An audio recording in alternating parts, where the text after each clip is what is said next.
Muito antes de controlar a faixa de Gaza, onde está em guerra com Israel, o Hamas, movimento islâmico de resistência, ficou conhecido pelos atentados suicidas. Jovens palestinos que se infiltravam entre a população de Israel e explodiam bombas, matando centenas de civis israelenses. Agora surge o primeiro relato dos bastidores dessa história trágica.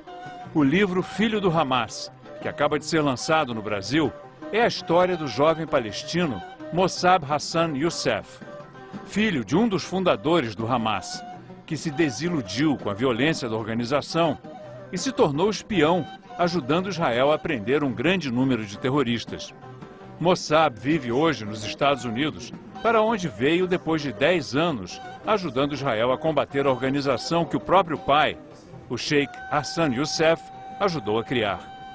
Convertido ao cristianismo, ele acredita que sua mensagem, o amor ao inimigo, é a única forma de superar a violência no Oriente Médio. Ameaçado de morte pelo Hamas, deserdado pelo pai, Mossab anda sem seguranças, mas não dá endereço ao telefone. A equipe do Milênio gravou a entrevista com ele no estúdio da Globo em Nova York. So let's start, Mossab, by talking about your youth, when you grew up in the Palestinian occupied territories. How was it to live under the Israeli occupation?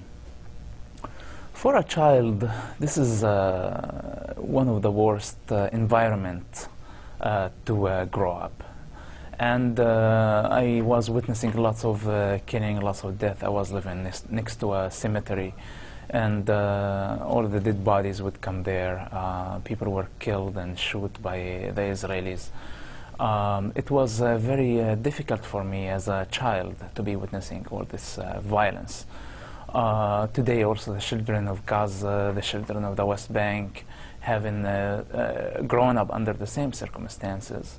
Also Jewish children are witnessing lots of violence. Maybe not as much as Palestinians are witnessing, but it's a new generation that is fed on violence and blood, and I am afraid for the future of the next generations to come from the Middle East. And I hope that soon leaders start to recognize the psychological impact on those children, so we don't produce more hateful generations for the future. Your father is one of the founders of Hamas, but if I understood well reading your book, he didn't want you to be part of Hamas. You were not recruited, you were not really one of the Hamas men. Why? First of all, did I want to be one of Hamas men? I was asked to be close to Hamas, not to be involved with Hamas. By your father? In fact, that was by the Shin Bet later on, but by my father. It's the heart of the father. And he didn't prevent me of participating in Hamas, but I could see in his eyes that he didn't want me to get killed or get hurt or even being imprisoned for that reason.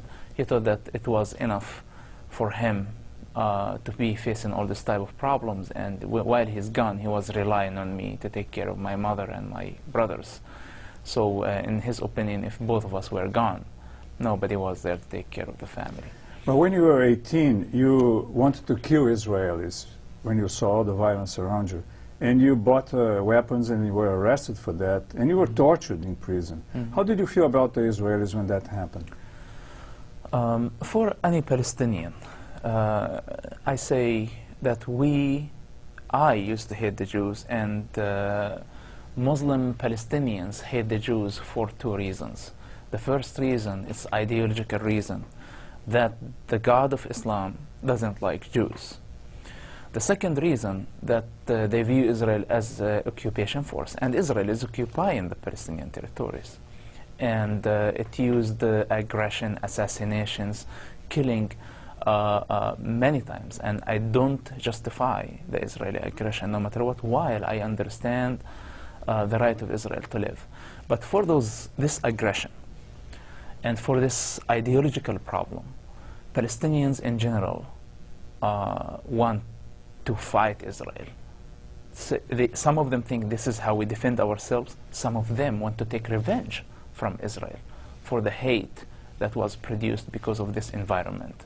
I was one of those victims, and I thought the way to gain our freedom would be by killing Jews. So I wanted to kill Jews. Later on, as you said, I was tortured.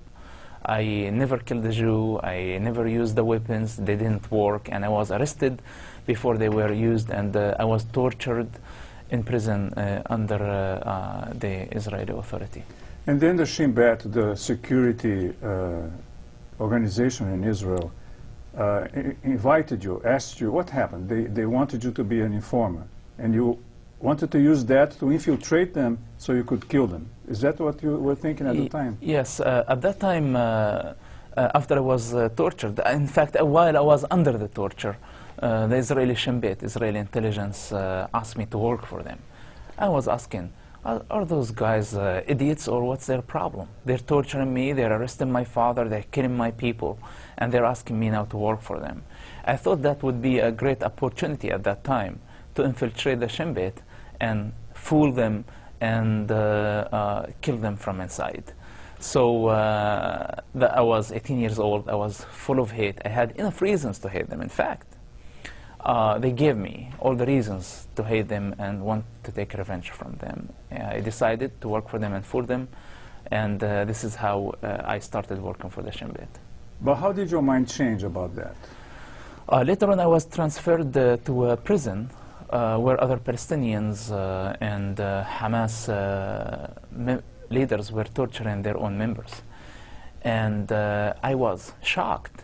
I understood the Israeli torture against Palestinians and persecution. But what I couldn't understand, why Hamas and Palestinians are torturing and persecuting their own people. Fatah tortured its own people, and Hamas learned the lesson from Fatah to torture their people. Most Palestinian factions tortured their members and killed some of them for the accusation of collaborating with Israel. Now, I start to question, what's the difference between the Israeli torture and the Palestinian torture? Why do I hate Israel because it tortured me, and I don't hate Palestinians because they torture my friends? And they could even torture me. So I had to be somehow honest and think as a human being, not as a Palestinian and as Israelis.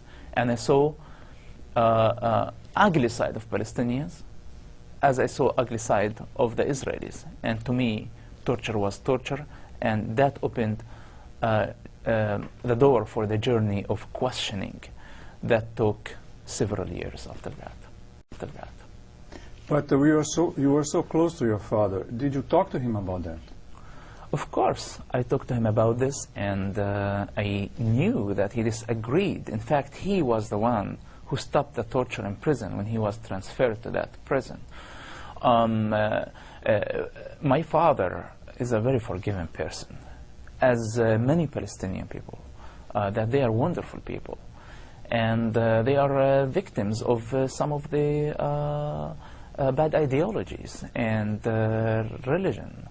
Now, those people, like my father, they tried to help the situation. Even they never killed a Jew. Maybe they justified killing a Jew somehow because they understand this is how we resist ourselves. But they're not terrorists in the nature.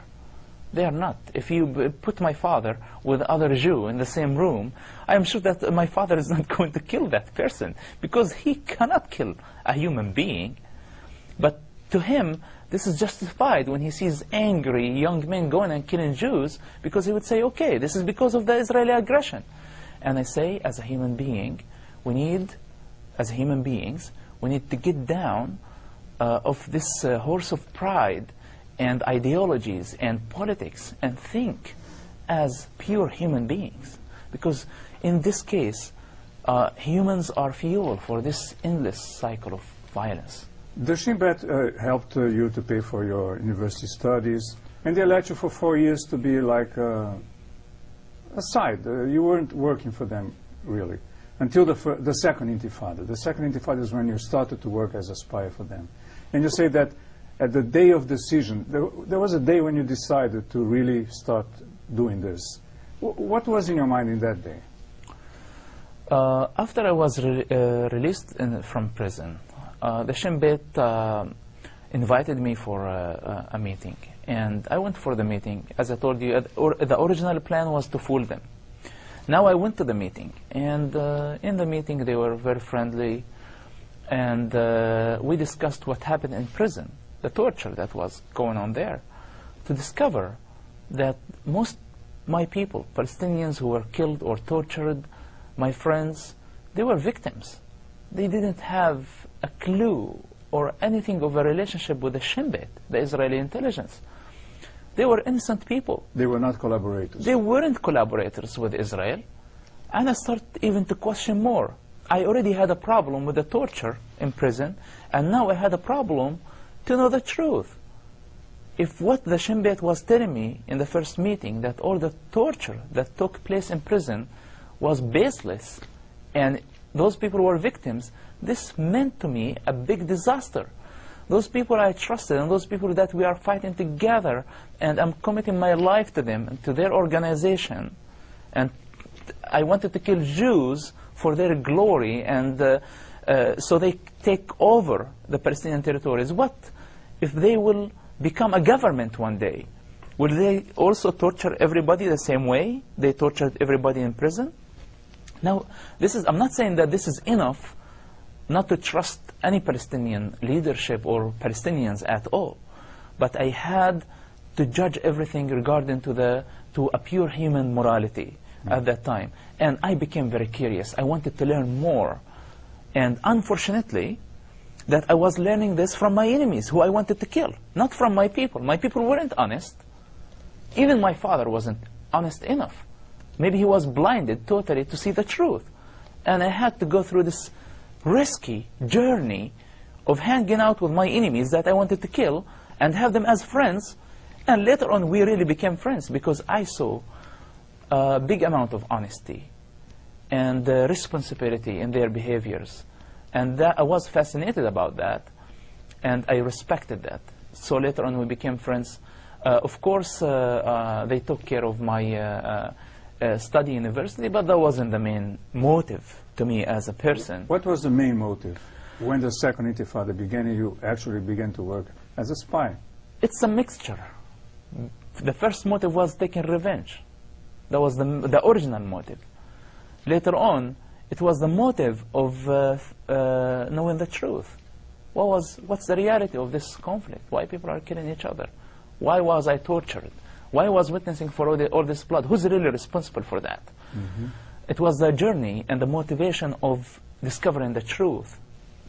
And later on, while I was confused, because simply, as I told you, I started to want to take revenge, and later on we became friends. So when I start to look at myself in the mirror, I say, what in the world I am doing? I am hanging out with my enemies as my friends. Should I quit and just quit everything? Quit Hamas, quit the Shin Bet, quit everything and find a different country? Or what? During that time, I met Jesus Christ. I met an evangelist who invited me to a Bible study, and he gave me the Bible. And I was reading the Bible in Matthew, saying, love your enemy. And that shocked me, because during that time, practically, I was in a relationship with my enemies who I wanted to kill, and we became friends. So it made perfect sense to me. Love your enemy, unconditional love. Don't hate anybody. Your problem is not with man. Your problem is with the bad spirits. And I was fascinated about Jesus Christ's teachings. Now when I start to adopt Jesus Christ's standards, not Christianity as a religion, Jesus Christ's message of love, which is equal to God in the Bible, I adopted those standards in my life, and I had a new motivation. Now, my motivation wasn't the new motivation in Jesus Christ, in the Christian faith, didn't have political agendas, didn't have agendas to support Israel or even support Palestine. It was the agendas of saving a human life, because I was in a position where I could give information about a suicide bomber who was going ahead to kill and blow himself up in civilians, innocent people, children, women, and old people. And that was my final motivation, to serve the cause of love through my working with the Shin Bet and Hamas at the same time. After working for Israel for 10 years, you decided to stop and come to the U.S. Why did you do that? First of all, I was living a very difficult life, and nobody knew about me. I was Christian undercover. I was spy undercover. It's a very risky job. Nobody understood how difficult the situation that I was in. And I had to make a big decision every day, on daily basis, about life and death, every day. And at the end of the day, I'm not God. And I was doing His will, but I don't have His almighty strength to keep going. And I needed a break. I figured out, after 10 years of fighting terrorism, that our problem is not with terrorists. Our problem simply is with their ideology. And I figured out that we were fighting a ghost. And I needed to find a different way to fight terrorism, of first of all being honest and revealing the secrets that I have known, the journey that I have done, and who really I am.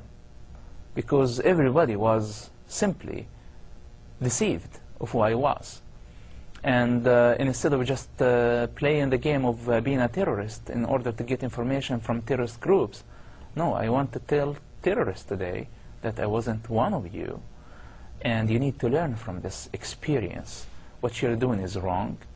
And other message to my people: if you're ashamed to shake the hand of Israeli, if you're ashamed to make peace, to have peace with Israelis, I tell you, learn from my example. Israelis were my biggest enemies, and today they are my best friends. And I love Israelis. I love Israel. And I will protect Israel, not by carrying a gun, by saying the truth. And also I will protect Palestinians, because I love my family, I love my father. My mother is still there, my father is there. My friends, my people who suffered for many years, I love every one of them. And I will protect their rights also for self-destiny. And now the thing is, they need to understand that their biggest enemy is not the occupation. Occupation is a problem. In my opinion, and I said this several times, that the biggest loser of this occupation is Israel itself. And the occupation is a big problem for Palestinians, because they hang all their problems on the hanger of occupation. And when there is a society that they have a reason to hang all their problems, they never get the chance to see themselves in the mirror. So their leaders would make deadly mistakes that risks all the future of Palestinians, while they're blaming everything on Israel, while this is not honest. And this is unhealthy for any society. So today my message to them that I tell Israel that your problem is not Palestinians. And I'm telling Palestinians, your problem is not Israel. You are the problem of yourselves. And you are the enemies of yourselves. You need to solve the problem, first of all, in your hearts, in every individual heart. If we can establish peace and forgiveness based on the great teachings of Jesus Christ in your hearts, first of all, unconditional love, that you love everybody unconditionally. If they can do that, this is a way of getting out of this endless circle of violence. And I am not sure that a Palestinian state will bring peace to my people. I am not sure about that. I think the state of peace, it's a state of mind before it's a state on paper or state of borders. They need to have this. If my people are fighting for freedom and liberty, first of all, they need to understand the basics about freedom and liberty to be able to achieve it. How can they fight for something that they don't understand how it looks like, how it feels like? They need to have this among themselves. And the main reason that I wrote Son of Hamas, that I believe that the biggest enemies of that society, why they cannot love each other, because of the enemies of shame, guilt, and fear. Those are the biggest enemies of any society, not only Palestinians and Israelis. And this is why the leaderships cannot make progress toward peace. They're ashamed. They're not strong enough. They pretend that they are strong by rejecting the negotiation, for example. But the reality of this, that they are weak and they're not strong enough. They're afraid to get killed like Ishaq Rabin. Or maybe they are afraid of being judged by their people and losing their positions. Or maybe they are guilty to make a progress about this. In my book, Son of Hamas, what I simply did, I crossed all the red lines. The red line of shame. To work for the Israelis is very shameful. And I said, I carry that. Nobody wants to bring this type of shame for himself, for money, or for any other reason. The second thing, it was guilt, feeling about my family. I love my family, and I didn't want them to suffer and be embarrassed for what I did. But also, this is another lesson for everybody to learn from this, that even if we bring guilt and shame for ourselves, to stand for the truth, we have to do it. And the last thing is fear. I was threatened to get killed, and I'm still alive.